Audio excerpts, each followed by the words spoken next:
Simple rhetoric is for simple minds, and the political scene doesn't need any more dumb people in it. The alt-centre are clown world's good guys. They outright reject political fanaticism on account that it ignores the human will to avoid suffering. So they don't fit into boxes neatly enough to be someone else's tools. Hi guys, welcome back. It's Vince and I again with That Was the Week That Was. Hi Vince. Hey Bob, and good day Internet. How you doing? Very good. We have had an amazing week. You are baking there and we are being washed away up here. Yeah, well, it's just started raining here in Nelson, so I think it's going to be a few days of rain. It's going to be a very rainy week here as well. Oh well, let's see. Let's recap on the news quickly before we all get washed into the sea. Right. So we're going to start in Eastern Europe, where Ukraine has been gifted 14 Leopard 2 tanks by Germany. The sending of the tanks to the Ukraine was an absolute red line for most of the Western leaders, and all of a sudden they capitulated. The Russian ambassador has said that they are seeing this action as a dangerous action. How do you think that this action is going to change the war, Vince? Joe Biden came out this week and said that America was going to stand by Ukraine for as long as it takes. So in my mind, the Western leaders are settling in for the long haul. Those 14 tanks that Germany donated to Ukraine, there are also another 66 Leopard tanks that are being donated to Ukraine by other European countries. So that brings it to a total of 80, which, if I'm not mistaken, is at least 2 tank battalions. So the Western forces seem to be preparing for a major escalation of the war in Ukraine. I think what they're concerned about is that Russia is going to launch a major offensive in the spring once it's again dry enough to do so. And so I think they are preparing for that. Ukrainian soldiers are already in Germany receiving training on the new tanks. And so I think they'll be ready for war, ready for battle sometime in March when the spring offensive should kick off. So I think that things will be a bit quiet in Ukraine for the next 6, 7, 8 weeks. But then after that point, they're about to get really hot. Wow, that doesn't sound good for the citizens. No, it's going to be the worst thing happening in the world probably this year. But we can always hope that cooler heads will prevail and they'll figure out some sort of peace plan. But it seems to me that both sides are now committed to victory. And so I don't see there being any easy way out of this. There's been some protests in Ireland recently. They took 70,000 immigrants last year, mostly from the Ukraine, and they are projecting to take another 80,000 for this coming year.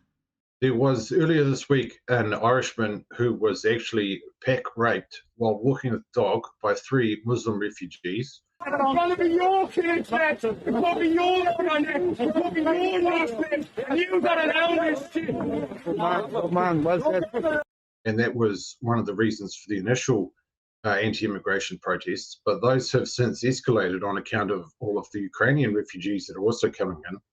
Ireland is not a wealthy country. It has a high GDP per capita, but the reason for that is because of all the multinationals that are stationed in Dublin, and their revenue counts towards the Irish GDP. But the average Irish person is not actually particularly wealthy. In fact, they're still doing it hard in a lot of ways.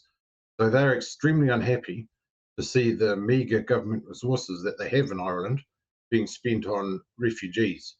So I'm not sure how far these protests are going to go, if they're going to change anybody's opinion, because you still have the usual forces. The globalist media is trying to trash the anti-immigration protesters and calling them all racists and Nazis and the usual story.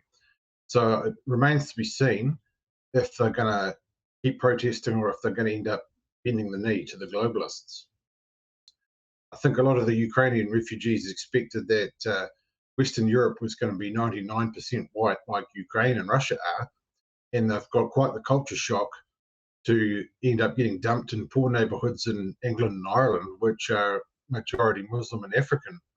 So I'm not sure where things will go in that regard, but all I can really foresee is more ugliness and strife.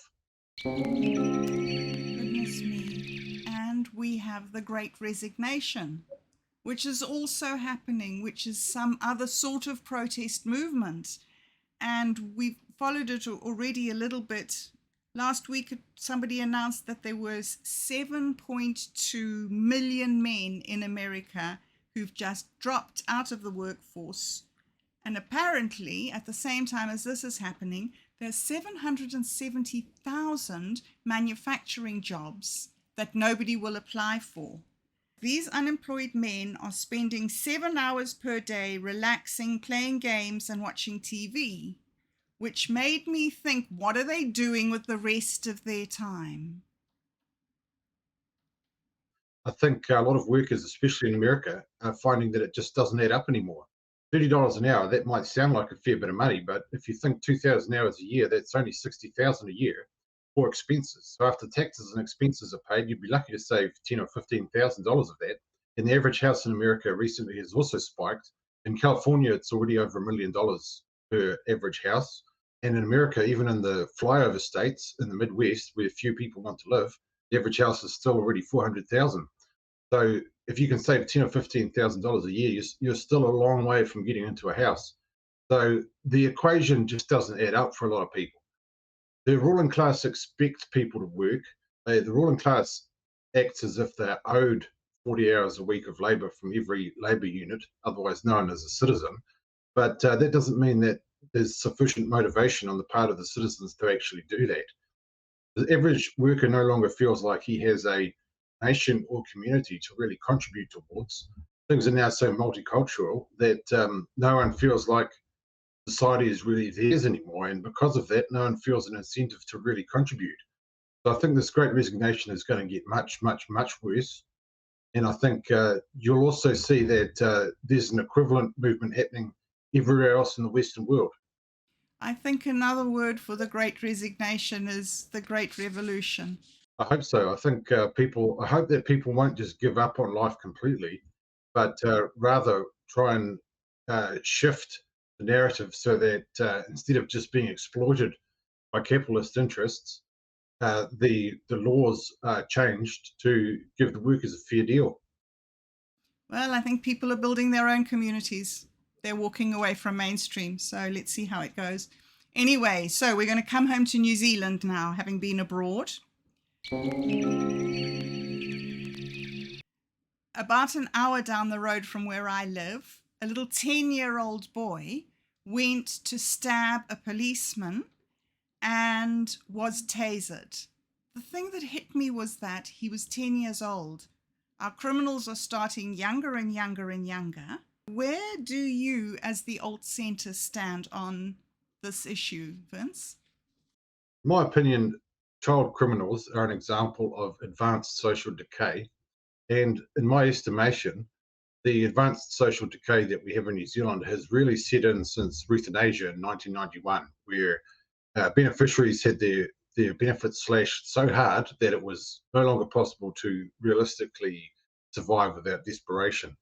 And ever since then, there's been an enormous amount of resentment among the New Zealand underclass towards the government. And that has led to the advanced social decay that we have seen with the example in Rotorua. This is far from the only 10-year-old child who hates the police, who hates society. There's tens of thousands of them out there now. And as far as the alternative centre is concerned, we believe that the Nordic model that existed in Scandinavia up until recently, where heavy investment was made into the well-being of children in particular, we believe that's the way forward. Because if you make sure that children grow up in houses without extreme financial stress, then they tend to grow up much more mentally healthy. In New Zealand, you see that there's a lot of people who are really on the breadline, and stressed parents don't tend to raise mentally healthy children. So, in my opinion, it's going to require an investment into the next generations coming up, and that's an investment that most New Zealanders don't want to make because they don't want to pay taxes. So, the future, in terms of social decay and child crime, looks fairly bad from my perspective. It is very, very distressing, very distressing, and also distressing in view of the fact that those children don't actually have a proper home. They're probably living in hotel rooms or apartment blocks. They don't have a life. They don't have a place to play. So anyway, I mustn't start banging on about my... Well, the housing crisis in New Zealand has made that sort of thing a lot worse. And so I think really society is going to have to restructure itself around giving people at the bottom a fair deal. Otherwise, we're going to see more of that sort of thing. As far as the alternative centre is concerned, we'd like to see an end to the war on drugs. And I think that would make a major improvement when it comes to domestic violence, because most domestic violence is alcohol related. And you can ask any police officer, it's extremely rare that they're called to a family violence incident where the perpetrators have been smoking weed.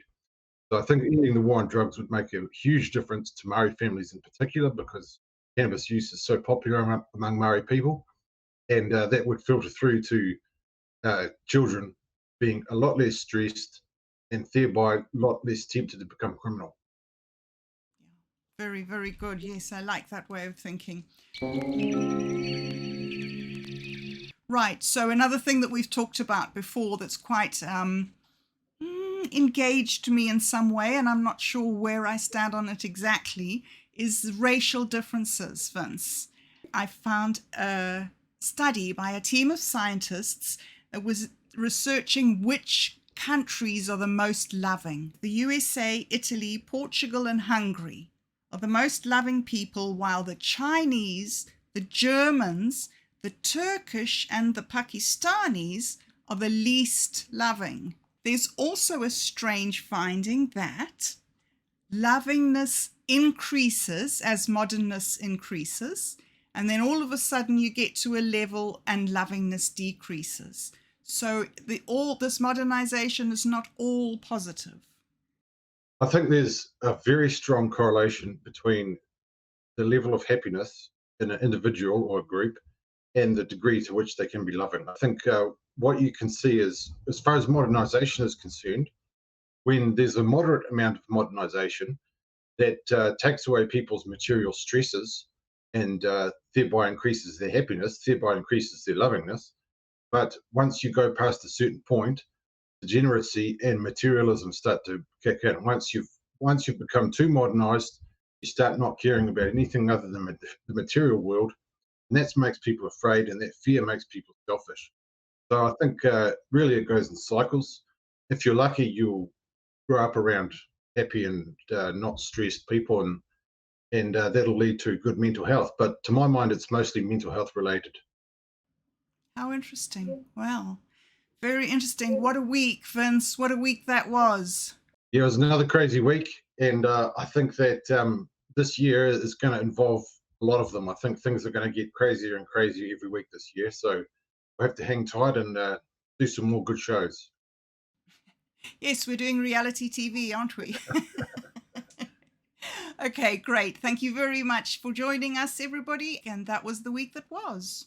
Cheers, Internet. See you again next week. Alt-centrism is more a matter of wisdom than intelligence. As such, it does not attract followers on the basis of education or ideological fashionability.